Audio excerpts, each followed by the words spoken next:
was 10 years old, Rosemary's family moved into town, went to the same church. And she was a year older than I was. I think I kind of liked her right from the start. I thought she was the hottest thing in church. We were at a prayer meeting in a really traditional, this is a traditional ethnic Pentecostal church. So guys and girls sit together. The reason you know they're engaged is they're sitting together, right? That's the first Sunday that guys and girls sit together. So we're at the altar one day, and I was like, dear God, whatever you want, I'm game. And it's like tap on my shoulder. Okay, that's him. And I look over, and here he is, this tall. And I'm like, what? I said, man, if this is ever going to happen, that's going to be a direct intervention of heaven. But from that time on, I knew that was what was going to happen. And I didn't know that she'd had this visitation from God. And so I was pretty much in despair. So if you're to ask us, is there like just one perfect person for your life? For me, yes. The answer is now yes. And back then I was sure that it was Rosemary, but it really did not look, even after I came back from Germany, like that was going to happen, because she was still going out with other guys and stuff like that. And I was pretty much in despair. So anyway. But it worked out, and here we are 36 years later, almost 35 and a half. Wow. So the reality is that marriage is work. Anything that's worthwhile is work. And you just have to invest yourself in it. Now, I try to make this distinction when I'm talking about this with students and so on, is that there's a huge difference between like and love.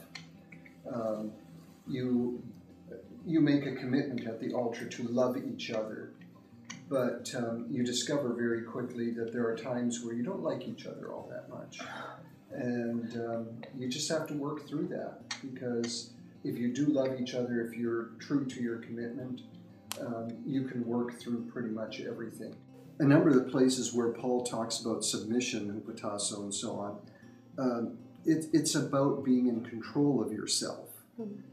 And it is most definitely not, husbands, make your wives submit to you. We were at a school conference. He was a principal of a Christian school, among other things, and our kids were little.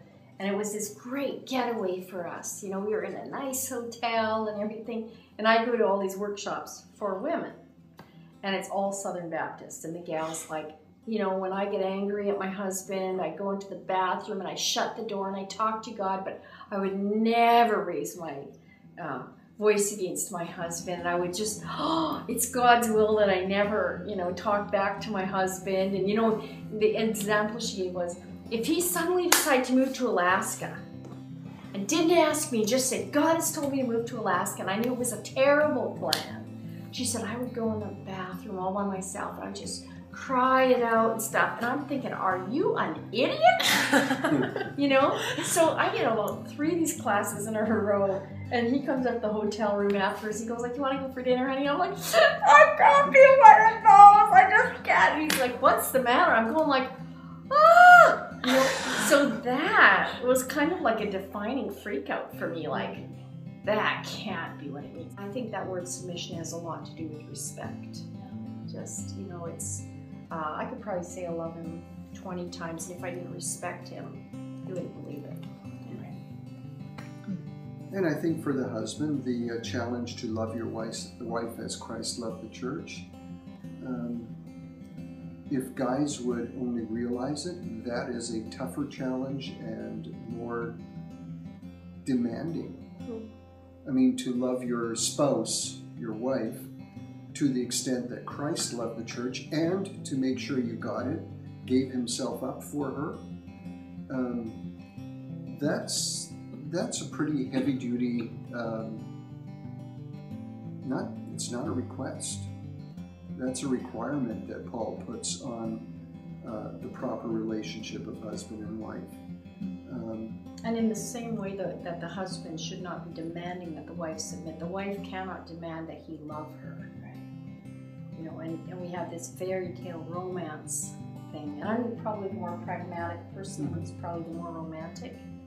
And so our demands of what it should look like have almost no bearing on what the reality is like. I mean, we talk about, need more of this from you, or sure it would be nice if you did this or that, but I can't demand that.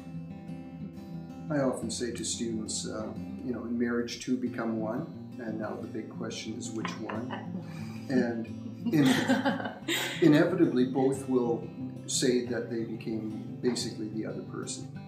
I mean, you talk to anybody, and Rosemary will say very vociferously that she had to basically drop everything for my sake, and I would argue that I dropped everything for hers. And we could still get a pretty good discussion going on that topic today.